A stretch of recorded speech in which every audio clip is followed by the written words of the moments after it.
చూస్తారు కేసీఆర్ వస్తా అసెంబ్లీలో ఎండగడతా అన్నాడు ఏ కానీ ఒక్కరోజు ఊకో వచ్చి రాలేదు. ఏ ఎట్లా ఊకో చూస్తారు, వస్తాడట్రా? రోజు ఇదే కథ చెప్పుడు నేను ఉమ్, దీనికి ఆన్సర్ ఇచ్చుడు. ఉమ్, ఏం చేసిండు 2 రోజుల తర్వాత ఈ ఉమ్, రే రే రే ఎల్లుండి బడ్జెట్ సమావేశాలు ఉన్నాయి రమ్మని చెప్పు. ఉమ్, ఈరోజు బీసీ బిల్లు ప్రవేశపెడుతున్నారు కదా! ఏం బిక్తున్నాడు? ఎందుకు రాలేదు? వచ్చిండా అసెంబ్లీకి? వచ్చిండా? ఉమ్. నువ్వు చెప్పు వచ్చిండా? రాలేదు. మరి ఊకే ఆయన వస్తాడంట ఆయన ఏమన్నా అడవిలోకెళ్ళి ఇడిచిన పులి అయ్యింది పూర్తిగా జనాల మీద పడి కర్వనికి. మీరు అట్లా ఏమన్నా ఉంటే వస్తూనే ఏంటన్నా తీసుకొని వచ్చి బోల్లో వేసేసేయండి అక్కడ. ఉమ్. అడవిలోకెళ్ళి పులి గిలి వస్తుంటే అందరు పట్టుకొని తరుముతారు చూడు.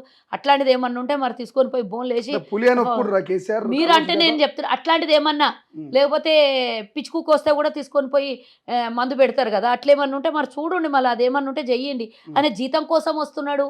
ఆయన సస్పెండ్ కాకుండా ఆయన ఎమ్మెల్యే పదవి పోకుండా కాపాడుకోవడానికి అప్పుడప్పుడు 6 నెలలకో సంవత్సరానికో మొత్తాన్ని 2 సార్లు వచ్చిపోయాడు కేసీఆర్. ఉమ్, సంవత్సరం 15 నెలల్లో 2 సార్లు వచ్చిపోయాడు. ఇన్ని రోజులు సమావేశాలు జరిగితే 2 సార్లు వచ్చాడు. మన పిచ్చోళ్ళకి మనకు తెలియదు, వాళ్ళకి అన్నీ బాగానే తెలుస్తాయి.